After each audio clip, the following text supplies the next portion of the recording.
का बुआ ई Valentine day में हॉगी की नहीं फूफा के साथ है हैं हॉग डे पर।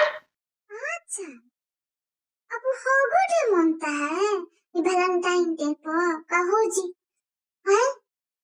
आई हम लोग का समय में हम लोग जाते थे खेत में दूना एकदम भोरा ही हगने के लिए खूब बोलते बतियाते थे हगते हगते बड़ा मजा आता था।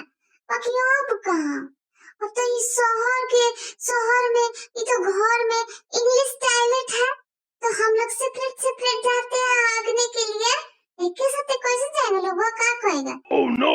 लेकिन बताइए जी अब लोग हग डे मनाता है कहता है कि जमाना कहाँ से कहाँ बढ़ गया है। बोलिए जी बाकी पुराने रीति रिवाज सब फॉलो कर रहा है कि नहीं।